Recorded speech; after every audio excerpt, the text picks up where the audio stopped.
വറഹ്മത്തുള്ളാഹി തആല വബറകാതുഹു.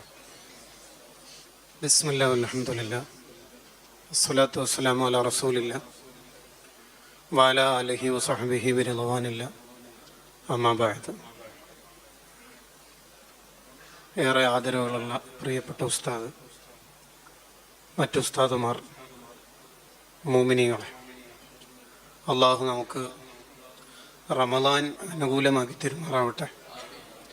ഒരുപാട് റമദാനുകൾ ആസ്വദിക്കാൻ അള്ളാഹു നമുക്കെല്ലാവർക്കും തൗഫീഖ് നൽകുമാറാവട്ടെ. മുത്തുനബി സല്ലല്ലാഹു അലൈഹി വസല്ലം തങ്ങളോട് ഒരാളുടെ ചോദ്യം, എന്താണ് നബിയെ സ്വർഗത്തിലെത്താനുള്ള കാരണമായിട്ടുള്ളത്? അധിക പേരും സ്വർഗത്തിലെത്തുന്നത് രണ്ട് കാരണങ്ങൾ കൊണ്ടാണ്. ഒന്ന് തഖ്വല്ലാഹി, രണ്ട് ഹുസ്നുൽ ഖുൽഖ്. എന്ന് പറഞ്ഞാൽ അള്ളാഹുവിനോടും അള്ളാഹുവിൻ്റെ സൃഷ്ടികളോടും നല്ല രീതിയിൽ പെരുമാറുക എന്നാണ് ആ രണ്ടെണ്ണം ഒന്നിച്ചർത്ഥം വെച്ചാലുള്ള അർത്ഥം.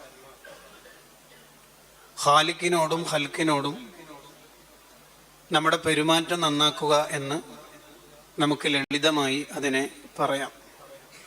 ഇമാം തിർമുദി റളിയല്ലാഹു അൻഹു റിപ്പോർട്ട് ചെയ്യുന്ന ഹദീസിൽ കാണാം.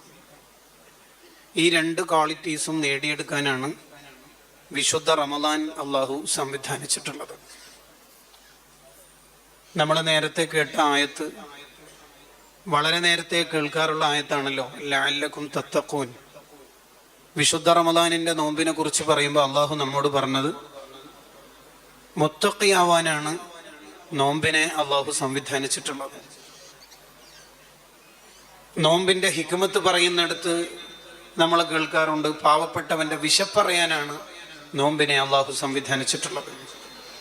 ഇങ്ങനെ ഖാലിക്കിനോടും ഖൽഖിനോടും നമ്മൾ നന്നായി പെരുമാറുമ്പോൾ മാത്രമാണ് സ്വർഗം നമുക്ക് ലഭിക്കുന്നത്.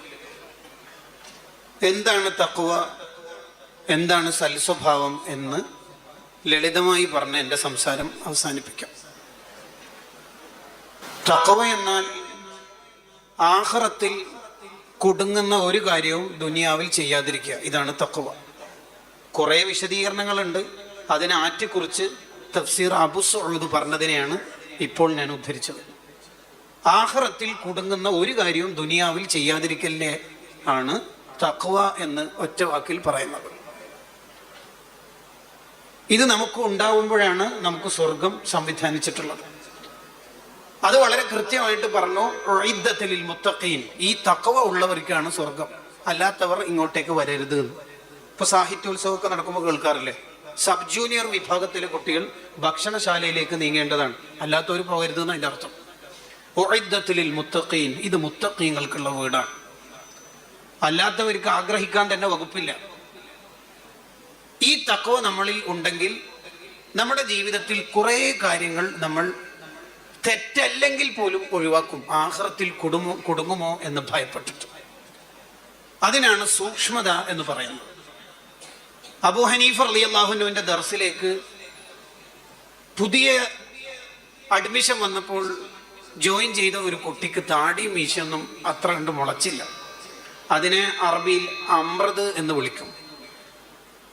സൗന്ദര്യമുള്ള അത്തരം കുട്ടികളെ നോക്കലും മുസാഫത്ത് ചെയ്യലൊക്കെ ഇസ്ലാമിൽ ഹറാമാണ്. ആ മസല മുമ്പൊക്കെ ട്രോളപ്പെടുന്ന ഒരു മസലയായിരുന്നു. ഹോമോസെക്ഷുവാലിറ്റി കൂടിയതോടുകൂടി ട്രോളന്മാർ അടങ്ങിയിട്ടുണ്ട്. അങ്ങനെ ആ കുട്ടിയെ എൻ്റെ നേരെ മുന്നിൽ ഇരുത്തരുത്, തൂണിൻ്റെ പിന്നിൽ ഇരുത്തണം, എനിക്ക് നേരെ ആ കുട്ടിയെ കാണാൻ പാടില്ലല്ലോ എന്ന അർത്ഥത്തിൽ ആ കുട്ടിയെ മാറ്റിയിരുത്തി. കുറേ കാലത്തിന് ശേഷം അബൂ ഹനീഫ റളിയല്ലാഹു അൻഹുവിന് ഒരു ബണ്ടിൽ ഓഫ് കോംസ്, ചീർപ്പിന്റെ ഒരു വലിയ ബണ്ടിൽ ആരോ ഹദിയ കൊടുത്തു. എല്ലാവർക്കും വിതരണം ചെയ്തപ്പോൾ അബൂ ഹനീഫ റളിയല്ലാഹു അൻഹുവിനോട് ഒരാൾ പറഞ്ഞു, ഉസ്താദ് എല്ലാവർക്കും കൊടുക്കണ്ടോ? കൊടുത്തല്ലോ, അല്ല ഇന്നാലിന്ന കുട്ടിക്ക് കിട്ടിയില്ലല്ലോ. ആ കുട്ടിക്ക് എന്തിനാ താടിയും മീശൊന്നും ഇല്ലാത്ത ആ കുട്ടിക്ക് എന്തിനാ ചെറുപ്പ്? ഉസ്താദ് അതല്ല, എത്ര കൊല്ലം മുമ്പാണ് ഓനിക്ക് താടിയും മീശെല്ലാം മുളച്ചിട്ട് എത്ര കാലായി, ഇതുവരെ ഉസ്താദ് നോക്കിയില്ല. ഇല്ലത്ര, ഡെയിലി വരുന്ന ആ കുട്ടിയെ ഉസ്താദ് നോക്കാറില്ല.